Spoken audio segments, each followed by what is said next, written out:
Стратешката здравствена инвестиција на истокот и понатаму ќе чека подобри денови.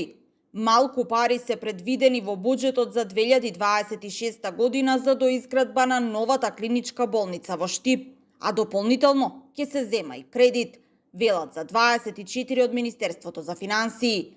Но, од каде и колку средства ќе бидат потребни за финансиска конструкција која ќе овозможи целосна изградба и пуштање во функција на долго очекуваната болница на истокот, треба Министерството за здравство доправа да прави анализа. За Штип и за Кичево има средства, меѓутоа тие не се големи. Таму ќе одиме со посебна постапка, каде што ќе треба најпрво Министерството за здравство да донесе една анализа за тоа колку средства се потребни за тие две болници да се довршат и врз основа на тоа, потоа ќе бараме кредитирање. Она што е предвидено во буџетот сега не е доволно за да се заврши целата постапка.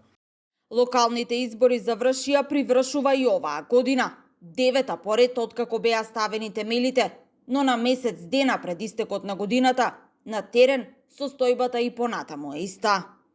А ги прашавме и граѓаните дали тие очекуваат дека некогаш ќе можат да се лекуваат во нова болница по европски стандарди. Се надеваме дека ќе очекуваме на подобро. Че во е малтретирање од друга општина да одеш за Скопје, Куманово или било дека, као клинички да. Потребна ли ни е? Још како. Потребна е, како не е потребна. Надamo se бržом да биде готова, ама кад ќе биде, не се знае. Оно ќе биде некојаш, ама ова ќе видиме. Треба да се направи што побрзо да биде. Да. А чим се направи побрзо, подобро и за народот. Се на едно место нема да трчка нагоре-надоле. Поефикасно ќе биде. Здравје Боже, ако дочекаме добро ќе биде. До кога големата капитална инвестиција во македонското здравство на истокот ќе го чека светлото на крајот од денот, е прашањето кое се отвора, бидејќи помина речиси цела деценија од поставувањето на камен темелникот во март 2016-та.